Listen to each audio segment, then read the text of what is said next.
So I'm probably similar to many of you in the fact that I'm not very good with technology. And for years, I ran my practice on a platform, big platform that I had lots of issues with, and never once was I able to get on the phone with somebody to actually help me out with the problem that I was having.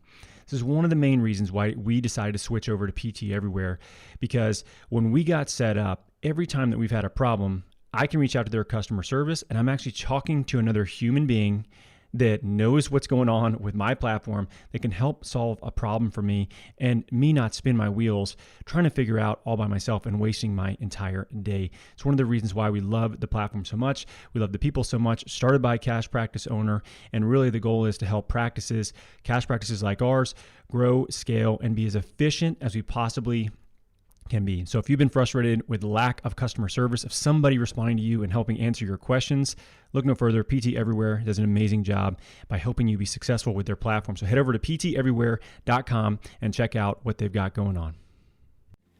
So here's the question. How do physical therapists like us, who don't want to see 30 patients a day, who don't want to work home health, and have real student loans, create a career and life for ourselves that we've always dreamed about? This is the question, and this podcast is the answer. My name's Danny Mattei, and welcome to the PT Entrepreneur Podcast.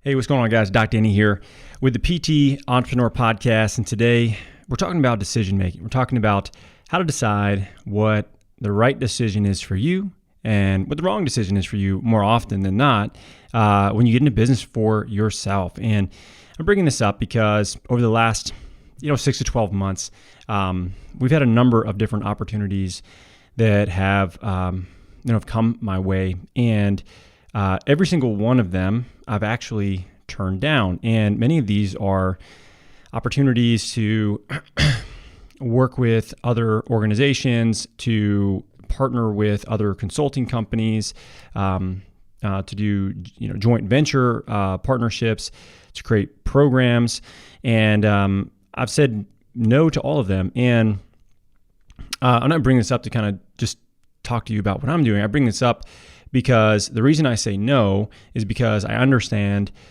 where I'm trying to go. And for those of you that are listening to this, you're probably at different stages of your business journey. And early on, I think what happens is we just want to say yes to anything because we just want to succeed at something, right? Like we want to make money. We want to be able to replace our income. We want to get to a point where, we have, I guess, from outside perspective, a successful business. Much of it is ego. Much of it is based off fear and just not wanting to turn something down that potentially could be a really big opportunity. And the vast majority of these opportunities that you might get presented to you are typically just going to distract you from whatever your ultimate goal is. And I think one of the hardest things to do is say no, actually. So I'd be interested, are you somebody that is good at saying no? Ask yourself that. I think the vast majority of people are bad at that, especially in the healthcare profession. We are, we're helpers. We are people pleasers. We want to, make people feel better. Like that is the occupation. That is what we do. That's our profession. And to say no to people is actually really challenging. And it's something that I've had to work really hard on, and get over the fact that, you can't please everybody, number one. And also you have to really understand what your North Star is. Like what drives you? What's the ultimate filter that you run everything through? And if you're just saying yes to any opportunity you think can get you, more money or more exposure or whatever, that's probably because you're just getting started. And sometimes you kind of have to go through that. And until you know where you're trying to go, it's hard to say yes or no to the right things. So for me, my filter that I run things through is, does this opportunity allow me to spend more meaningful time with my friends and family? And if the answer is yes, does it allow me more time flexibility? Does it allow me more non-active revenue? Does it allow me an opportunity to, be able to create meaningful experiences with my friends and family? That might be through a connection with somebody that allows me to expand my network and, be able to experience other things that maybe I wouldn't have been able to do before? If the answer is yes to those things, then I'll typically take that opportunity. But if it doesn't allow me to spend more meaningful time with my friends and family, I do not do it. And, at a certain point, you'll make enough money to where you do not need to necessarily try to make more money per year. And at that point, they call it no thank you money, right? So when you have no thank you money, it means you make enough to where you're comfortable and you like what you're doing, and you get an opportunity to turn down things that maybe will allow you to make more money. Now, it doesn't happen right away. I said yes to basically everything when I was first getting started because, frankly, I didn't want to be broke.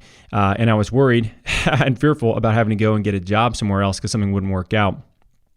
And it made me say yes to too many things that I should have said no to. So, what I want you to think about is, what is your filter? Like, what's important to you? What do you want your business to support? Because if you start a business without knowing what you want it to support, the business will start to become your life. And that is exactly what happens to most people, is they get wrapped up in business. They get wrapped up in, how big can I grow this? How much revenue can I get to? How many people can I hire? How much gross revenue, this vanity number. And they do not actually build something that allows them to live the life that they actually want and support the life that they want along the way. I've met many entrepreneurs over the last 8 years. And even before that, when I wasn't actually in business for myself, that were miserable human beings, frankly, just working on their second, third marriage, strained relationship with their children. Health was terrible. Just no sense of purpose, but they were really good at one thing, and that thing they were really proud of, which was the company that they'd built, the revenue that they had gotten to, right? This number that really, frankly, is pretty irrelevant.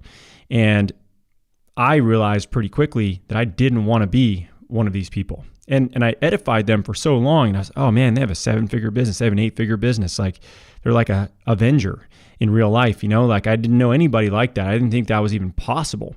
Like, who are these like mutants of people? They're regular people.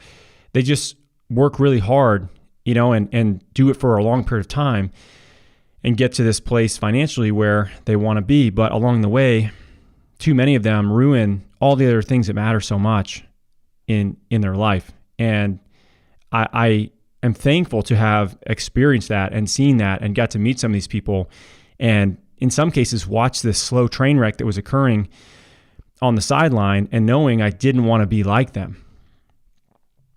And for me, that allowed me to create the filter that I run things through. And if you want to just take the one I have, because if that aligns with what you want, cool, go for it. I mean, I hope that helps you quite a bit. Maybe your goals are different. Maybe it's you just really have a goal of impacting a certain population. That is exactly, where we're at. Like, our goal is to help save as many clinicians from high volume practices, from populations that they dislike working with, from hating their job, being swamped in student debt, to teach them how they can do something using their skill set in a different way to create time, financial freedom for themselves, but more than anything, use their skill set in a way that allows them to get the best outcomes for the people that they work with. And, many of you, if you're clinicians, like you look at your skill set as an artist, like it's what you want to be best in the world at, world class.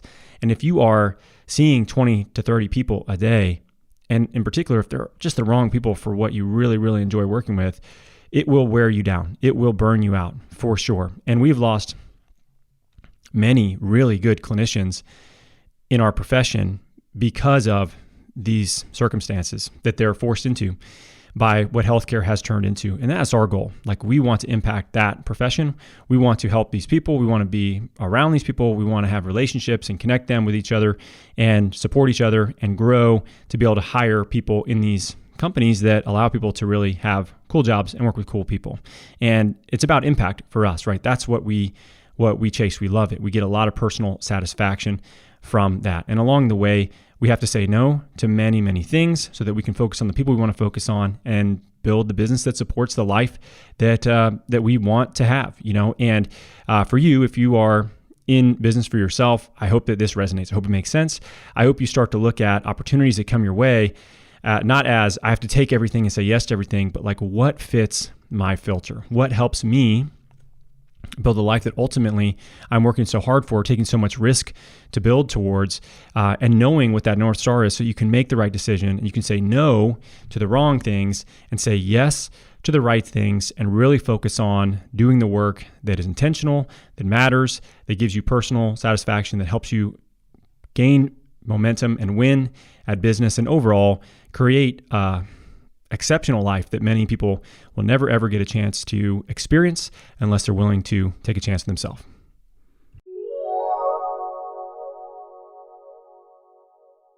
Hey, real quick before you go, I just want to say thank you so much for listening to this podcast, and I would love it if you got involved in the conversation. So this is a one-way channel. I'd love to hear back from you. I'd love to get you into the group that we have formed on Facebook. Our PT Entrepreneurs Facebook group has about 4,000 clinicians in there that are literally changing the face of our profession.